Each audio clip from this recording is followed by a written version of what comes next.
Good morning. Today we're going to talk about reform movements of the 1800s, and this is really right in line with some of the things that we talked about yesterday and in the Great Awakening.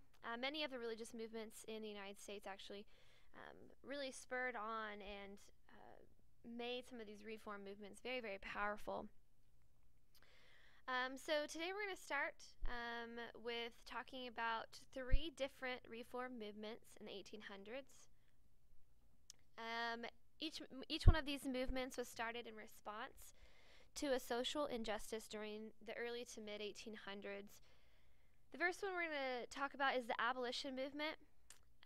The next one we're going to talk about is the women's suffrage movement, and then the prohibition movement, which I know you guys are learning about in English, which is helpful. In the abolition movement, if you don't know what abolition means, really it just means that people were working towards abolishing or ending slavery for good. The suffrage movement was, when we talk about women's suffrage, being that voting rights would be extended to women and wouldn't be just for white males any longer. And of course, prohibition is about temperance, calling people to drink minimal or little amounts or no alcohol at all, which actually led to some states, interestingly enough, like Maine, making laws against consumption of alcohol. Most of these, which were actually later canceled or repealed in the states and in the United States in general. Okay.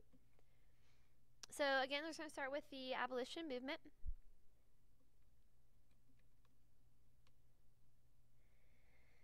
There were many efforts to go about ending slavery in the United States. One of the earliest efforts to do so was by the American Colonization Society. They were formed in 1816 by a group of Virginians. Their goal was to send African Americans back to Africa to start a new and freer life. They put forward a lot of good efforts to do so, but didn't stop the growth of slavery in America. And actually, the growth of slavery was just phenomenal at this time. It just was really, really high. But they did end up raising enough money to replace about 12 to 20,000 Africans in Africa between the years of 1822 and 1865. So some of those African Americans did go back to Africa, but many of them were not, because there was such a large amount of people, of slaves and different things that were in the United States at the time.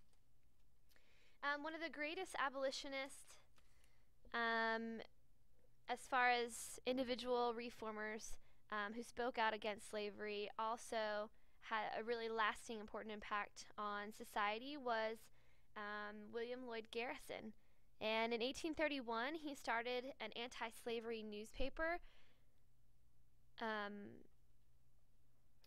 1831, he started the newspaper, and it was started to be published. It was called The Liberator. In this, he called for the immediate freeing of enslaved people. After gaining many followers, he started the New England Anti-Slavery Society in 1832 and the American Anti-Slavery Society in 1833. And this is William Lloyd Garrison. Quite nice in his little bow tie there. And then some other individual reformers were the Grimke sisters.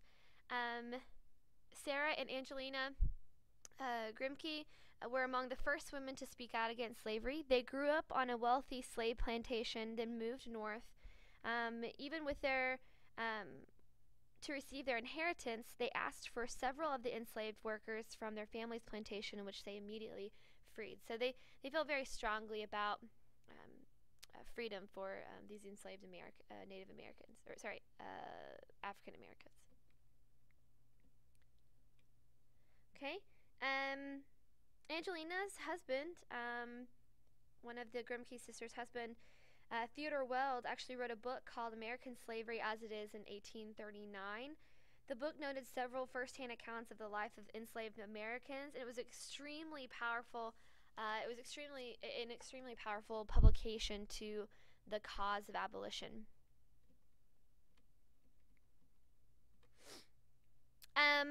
Continuing the abolition movement, many anti-slave societies were started, and papers, different journals, and books were published for the cause.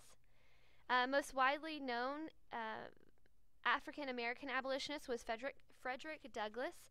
He taught himself to read and write as a slave in Maryland, and then escaped to Massachusetts in 1838. It was really dangerous for him to be speaking out against slavery, because he could have been easily captured and taken forcibly back to his enslaved plantation. But that didn't really stop him from doing those different things. He was a very powerful speaker and the editor of the anti-slavery newspaper called the North Star. He even toured other countries raising support for abolition in different places like London, some in the Caribbean, and things like that. There's a picture of Frederick Douglass.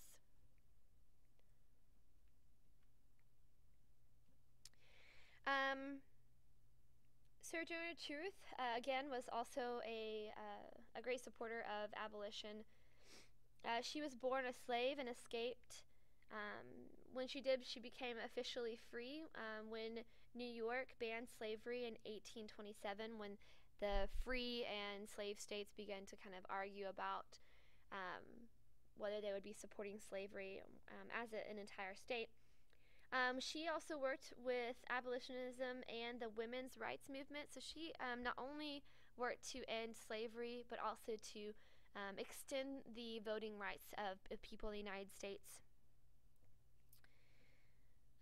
She also worked with William Lloyd Garrison, that we talked about earlier, and Frederick Douglass to bring about the end of slavery. She spoke about her experience as a slave, which you could imagine could be really powerful. She was also, again, she was a strong supporter of women's rights.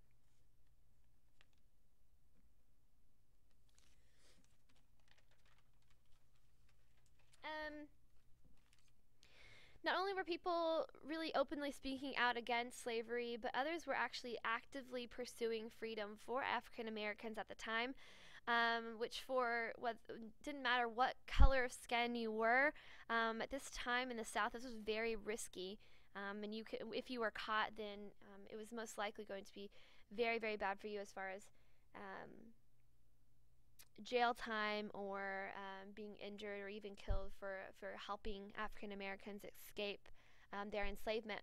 And how some people did this was through the Underground Railroad, which was a series of routes from the south to the north, where those free northern states were. And again, this isn't actually an actual railroad with trains and things like that, but these were just kind of like ways that slaves could hide different houses that these passengers, quote unquote passengers, could hide along pathways and things like that. Most of them traveled at night, and it was very dangerous, because people in the South were on the lookout for African Americans trying to run away. The most famous of these conductors on the Underground Railroad was Harriet Tubman. Here's a picture of Harriet Tubman. The Underground Railroad, although it did have a big impact, it didn't really get a whole lot of slaves out of their enslavement, but it did give many of them the hope that they needed to kind of press on with daily life and to continue to look forward to maybe the day that that there would be no slavery. Here are some of those routes. Here's a map of the Underground Railroad in 1860. And you can see kind of these different routes of those who were seeking freedom, any way that they could get it. So again, these are the slave states that you see here in the darker color, and the northern free states. And so if they could get across some of those lines into free territory, then they were considered free people. So that was the goal. Again, here's another railroad map. Again, this is an actual railway, but it was these pathways, these routes of these lines and paths of people who were helping these slaves reach the north.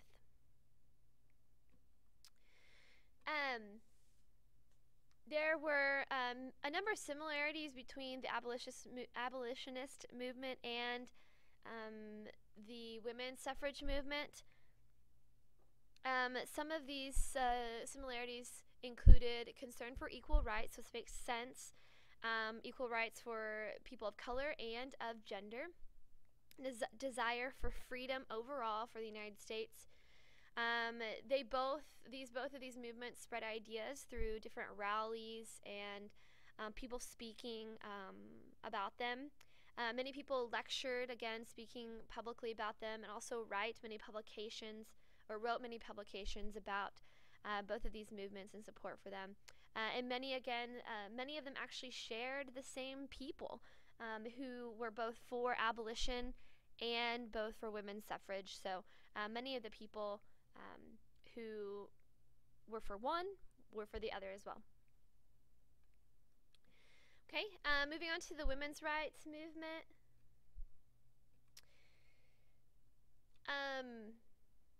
Another important reform movement, of course, was the women's rights movement. Some of the most famous women reformers were Lucretia Mott and Elizabeth Cady Stanton.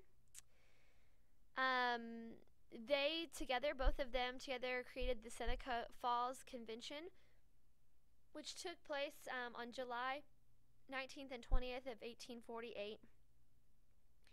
At the convention, there was issued a declaration of sentiments and resolutions calling for the end of discrimination against women. Not only that discrimination would be ended, but that women could work male jobs, and that women's suffrage, or the right for women to vote, should be established. Even the strong supporter of abolition, Frederick Douglass, also worked with the women's rights movement, and because he was such a powerful orator, that really was really powerful for both of those movements in general. Again, one of the most famous of the women's rights movement reformers was daughter of a Quaker abolitionist in New York named Susan B. Anthony.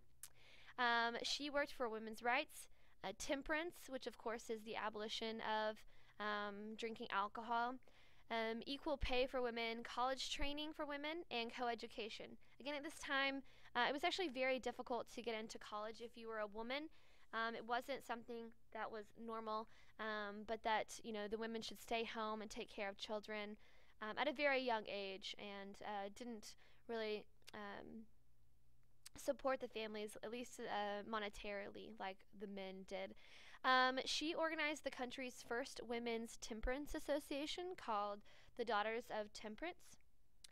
She met Elizabeth Cady Stanton in 1851, and both of them worked diligently for the rights of women, even though women throughout the United States would not be able to vote until 1920. So it took a really long time for things to really catch on. This is a picture of Susan B. Anthony.